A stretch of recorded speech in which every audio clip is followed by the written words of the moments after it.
उत्तर प्रदेश के एक गांव में आज भी एक पीपल का पेड़ खड़ा है। कहते हैं कि उस पेड़ के नीचे रात को रुकने वाला सुबह तक जिंदा नहीं रहता। ये कोई अफवाह नहीं, बल्कि एक ऐसी घटना है जिसे गांव वाले आज भी याद करते हैं। राघव और उसकी पत्नी गांव में नए नए आए थे।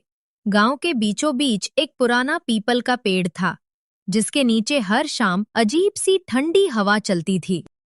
दादी चेतावनी देती हुई, बेटा, उस पेड़ के पास कभी मत जाना, वहां एक औरत की आत्मा बंधी है। राघव हंसते हुए, दादी, ये सब अंधविश्वास है। पेड़ तो पेड़ होता है। एक रात राघव देर तक खेतों में काम करता रहा। लौटते वक्त उसे पेड़ के पास से अजीब सी आवाजें सुनाई दीं, जैसे कोई औरत कराह रही हो, बचाओ, मुझे कोई मुक्त करो। कौन है वहां? लेकिन वहां कोई नहीं दिखा, सिर्फ हवा और पत्तों की सरसराहट। अगली सुबह गांव में एक अजीब साधु आता है। साधु रहस्यमयी आवाज में, इस पेड़ में एक स्त्री की आत्मा बंधी है। जिसने उसकी मदद की उसे अपार शक्ति मिलेगी, लेकिन जिसने गलती की वो उसी पेड़ का हिस्सा बन जाएगा। गांव वाले डर कर चुप हो जाते हैं, लेकिन राघव की जिज्ञासा और बढ़ जाती है। राघव अकेला पेड़ के नीचे जाता है। अचानक मिट्टी से हाथ बाहर निकलता है और पेड़ हिलने लगता है। एक औरत का साया प्रकट होता है, बिखरे बाल, सफेद चेहरा, लाल आंखें।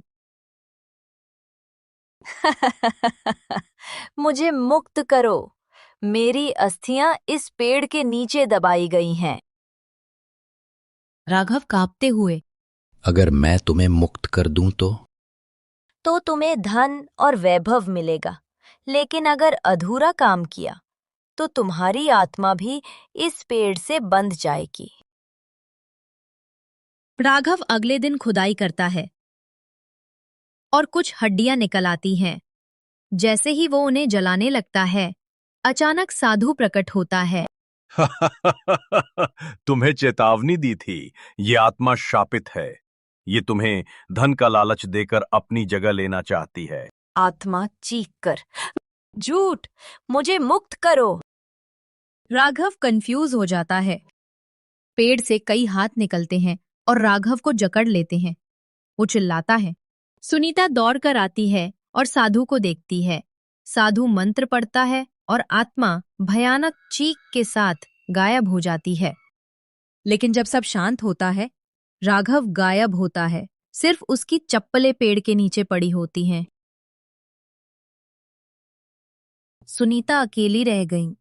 गांव वाले कहते हैं कि राघव उसी पेड़ का हिस्सा बन गया। आज भी जो उस पेड़ के पास जाता है, उसे राघव की चीखें सुनाई देती हैं। क्या आपको ये कहानी डरावनी लगी? तो लाइक और सब्सक्राइब जरूर कीजिए, वरना अगली बार भूत खुद आपके सपने में आ सकता है।